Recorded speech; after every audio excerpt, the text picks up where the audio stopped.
In this video, I'm comparing Midjourney to Rev, and very specifically, food photography or food-related photography. And both do pretty well, and many of the platforms do well with food photography, but it's still rather difficult. It's still one of the areas that the AIs tend to have trouble with, especially when it comes to eating food.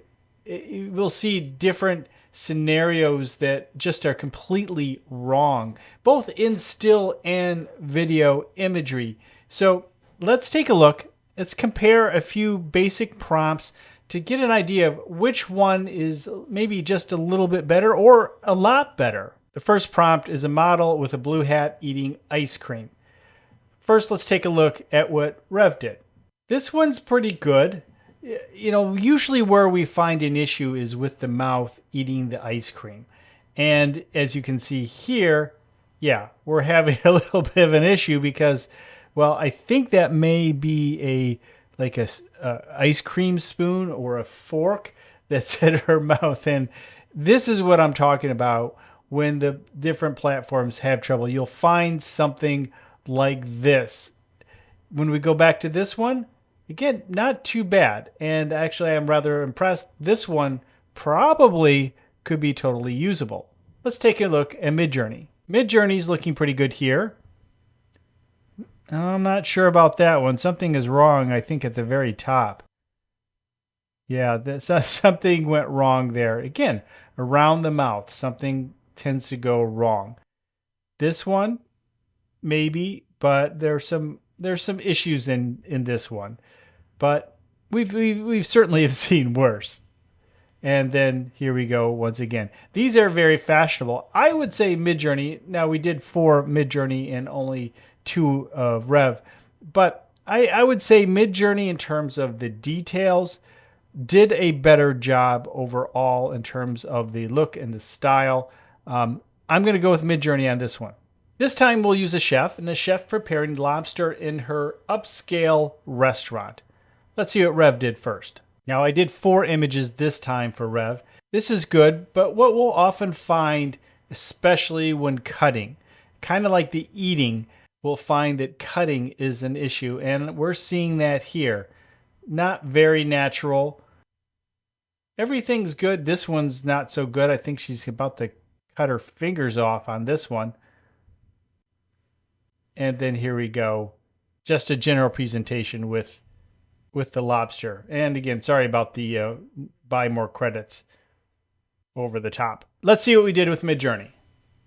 Once again, Midjourney is much more detailed, although it's a little crowded. And I'm not so sure about that lobster. Again, we're having trouble with cutting. There's just a lot of stuff in there. Stuff that doesn't need to be there. And again, these lobsters seem a little bit off. The cutting is a little bit off. I think I might go with Rev on this one just because this is maybe a little bit overdone. Next one, a spread of food for a medieval king. And I have a feeling that Midjourney is going to overdo it once again on this one, but let's take a look. So starting with Midjourney, yeah, not as bad. Well, there you go. That's kind of what I was expecting, but I did kind of express that's what I was looking for in this type of an image. And I guess this is what we would expect in this type of an image. Now, I'm not sure about the pepperoni pizza, but I don't know if that's appropriate for the time period. But I mean, honestly, I don't know if a number of these things are appropriate for the time period. Now let's take a look at Rev. For some reason, I think this seems more appropriate. We're just getting stuff with the Midjourney images, but here I think we have something with a little more thought and design to it and appropriate for what it is we're trying to get. So I'm going to say right now, best 2 out of 3 went to Rev, and I think ultimately, yes, Midjourney creates very nice images, but in terms of the prompt and in terms of it kind of making up stuff, I think Rev holds the prompts together a little bit better when it comes to food. Of course, there's many different types of food imagery that we could create to test this out, and maybe we'll expand this a little bit more with some additional AI platforms and have a full-on challenge with a lot more variations. That's to come. If you want to hear more about AI for the creative, definitely check into the Creative AI Show every Monday on this YouTube channel and your favorite podcast location, where we are two creative guys talking AI.